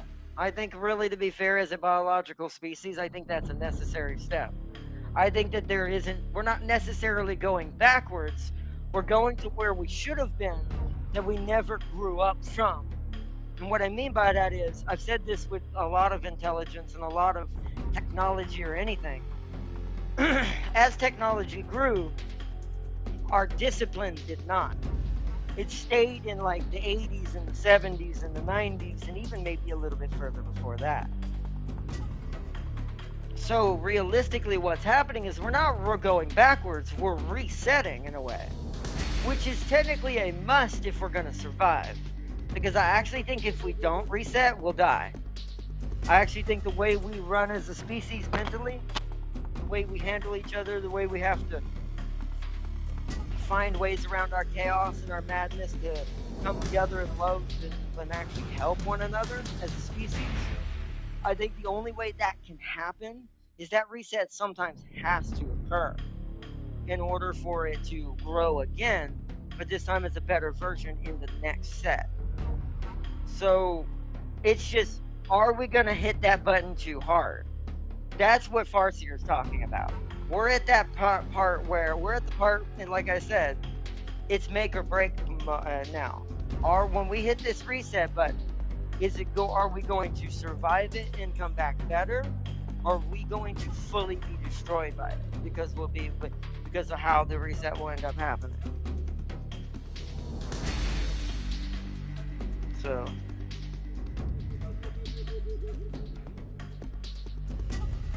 what if the planets are already gone, Sealy? That's true too. That's something that could be very physically possible. Because once again, light only travels so fast.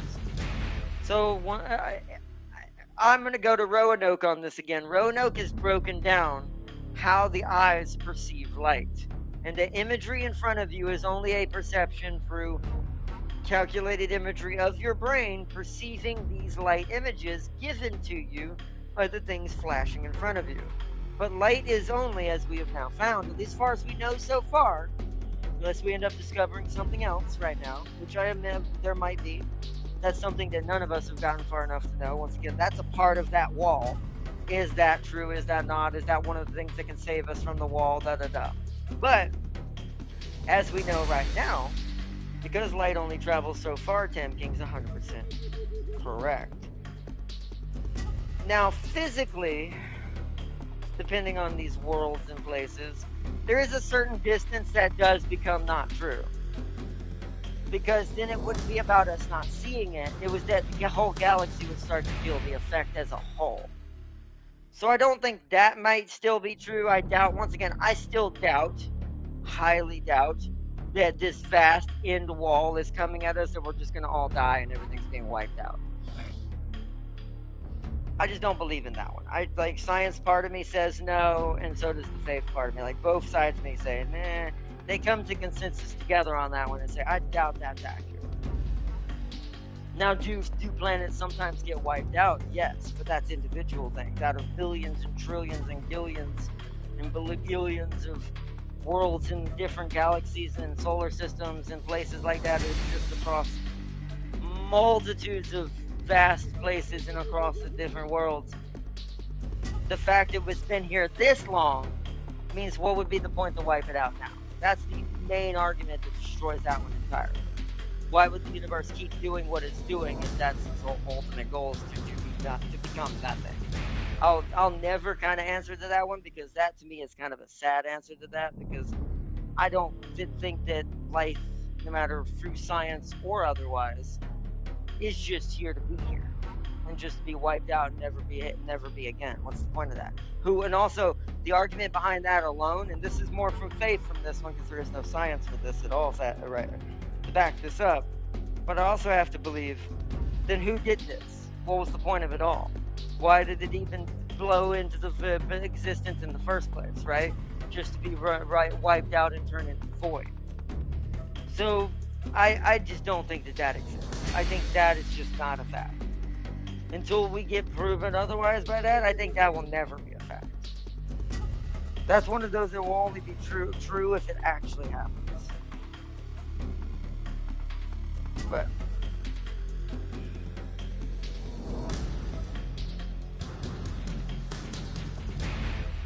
there's a high chance we never discover FTO, but that doesn't mean we won't colonize a good portion of the galaxy. It will just take a long time, yeah. Maybe we are destined to make a new life in the universe in regards to AI. Likely life that will never die. Well, that's a big theory too. Cyberism? Uh-oh. Hold on, chat. I gotta take my camera away. I might gag. I'm getting a little sick. It's not y'all's fault. It's just when I get a headache, I get sick. Hold on, I gotta make a phone call.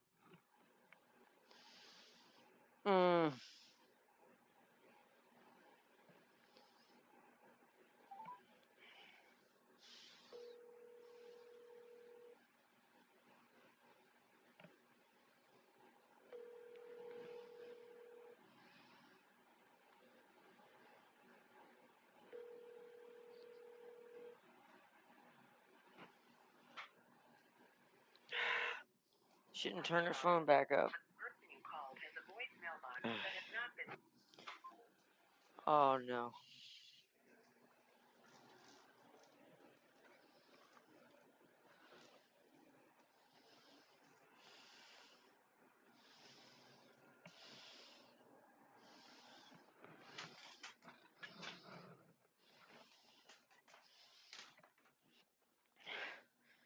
Mom, you in here?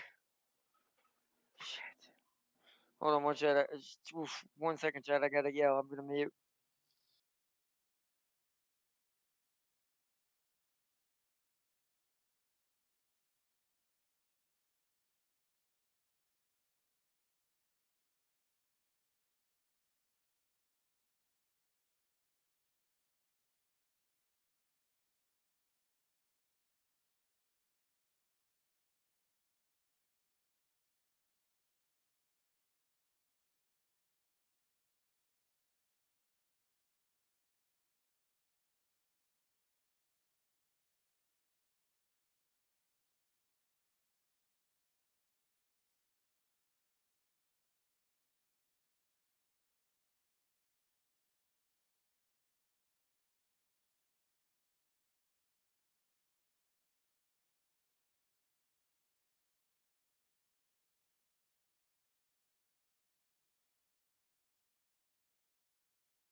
I'm back, chat. I may have to end this here in a second. Oh, hold on. Huh? Yes. I need to leave, please, badly. This headache's about to. I know, but this headache is making me sick, hungry, and making me sick to my stomach. And I'm about to gag. Hold on 1 second, chat. Chip or a cookie? A cookie.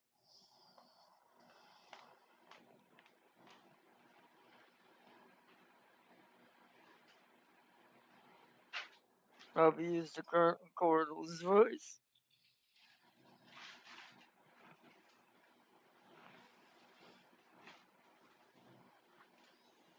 Yeah, headaches be terrible, Tam King.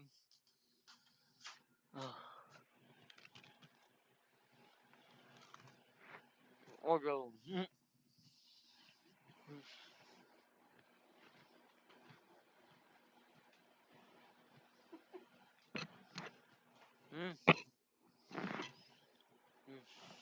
you need another one. Trying to finish up out there. It's the most I can anyway. But I mean, it stung 3 or 4 times. It was another nest. Hurt them suckers. My legs are hurting. Trying to get done so I can soak in a Epsom salt bath.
My phone's off. Did you call? Yeah. Real quick check in, chat. 1 second, I'll be right back.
Okay.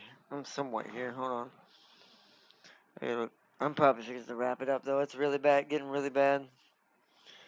And this is the part of my migraines where I can't, like, I have to kind of just sit here for a little bit, so. Okay.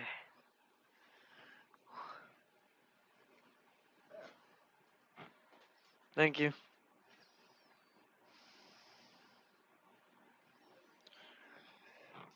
It's the Aldano Zero. Is it in an anime? I've seen it. Yeah, Mars colony declaring war on Earth and stuff. That's basically Zone of the Enders, is what it is. It's like an anime version of Zone of the Enders.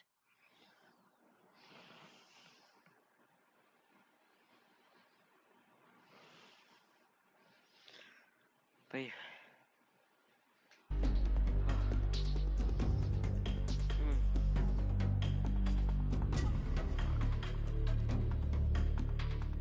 The Mars colony in this case had access to alien tech on Mars, and were able to become independent from Earth. I might be wrong though. It'd be a long time since I watched it. It's probably true. It's what most of them are. That's what created the orbital frames. Was technology that was birthed on Bahram, which is Mars.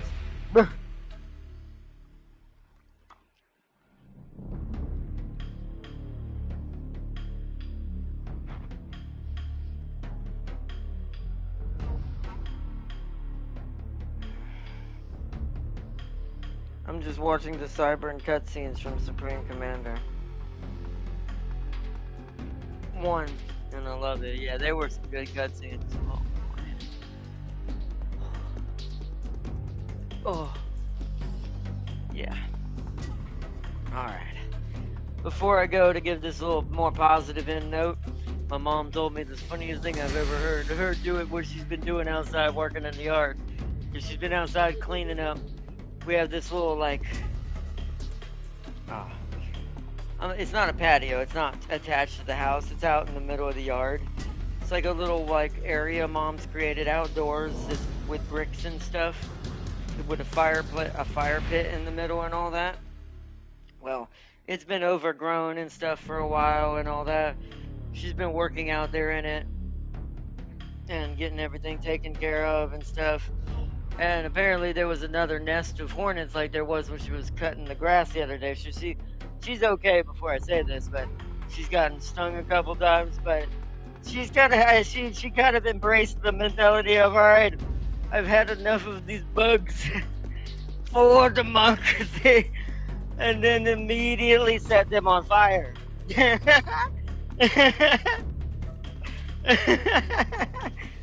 So that's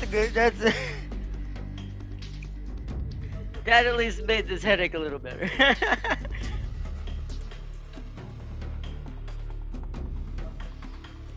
The game made their design look so evil, but they're good. But they're the good guys. I heard that seal farts are what's destroying the Earth. The only solution is to mass produce seal skin shoes. Oh.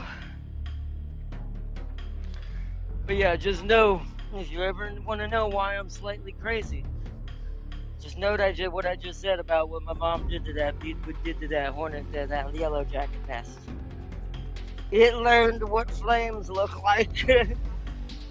I mean, if she had a flamethrower, she would have been Ripley from Alien at that point.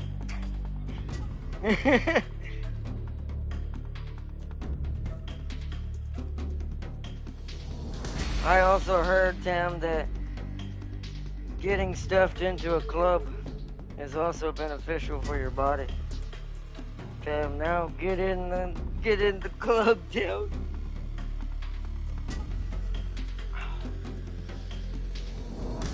Alright. I've reached my limit. Alright, chat. I'm gonna go feel terrible and probably gag at least once or twice until this headache goes away.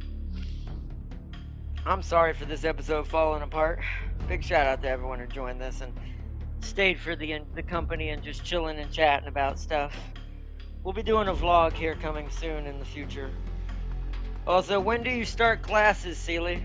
You're probably gonna have to tell me again in tomorrow's episode, because I probably might forget because it's a blasted headache.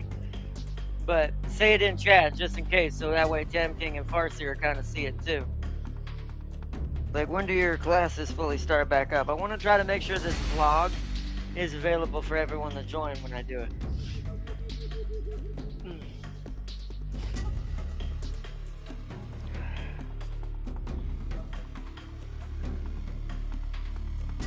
I'm almost halfway through the semester. Oh. Well, when's your average class dates then? What would be the best day to do the vlog where you actually might be able to join? Then that's a better question then. Then when's the most opportune moment? James is a little harder to predict. I'll just have to... James, but to be fair, James, since James is one of the head guardians, he already knows most of this stuff and is kind of the man I hand off some of the tasks to, as Sealy knows. Tam King as well, to be fair. But I guess Tam King is also one of the head guardians. GG y'all. I hope you're feeling better soon, Ardnot. This stochastic model class is kicking my teeth in. I have classes every weekday, only weekends. So only weekends. So I'll try to make it on like a Saturday or something. What time is better? Because I want to try to make sure, since you're closer to my timeline, aka time zone, I'll base it closer to yours and then work around that. So what time on the weekends is better? So, and then if it's early enough or not too late, then that way it'll be easier to kind of find a way in the middle. That way Farseer can join, everybody over here can join as well, Tam King can join. Bye, Ardot. Hope you get good rest and recovery smoothly. Thank you. I'm definitely going to be chilling after this and let my body kind of relax. I need to get some food in me, but I gotta wait till she gets done. That's why she gave me a couple of Oreo cookies that I eat to kind of fill me up for now. I might have some of my peanut butter crackers as well I have over here. But, okay. Let's see, around 2:30. I sleep and wake up around 1:30, okay. So, okay, somewhere around 2:30 or a little bit after, okay. I'll keep that in mind. You may have to remind me one more time when I'm not dying over here. But, alright everybody. Thank you for joining in for tonight's stream. And I hope to see y'all in tomorrow's, which will either be an encore to this since this didn't work out, or it might take it a little bit easier since I might need to chill for a day or two and just kind of maybe take it easy. But I will let you guys know. But I hope y'all all enjoyed. Thank you so much. Big shout out to my moderators, Sir Sealy and Urban McFarseer. And of course, big shout out to the Tam King himself joining in the background as always, chilling and chatting. And to the massive shout out to the Mad Lad himself. And until next time, everyone, I will see you all tomorrow. Bye, everybody!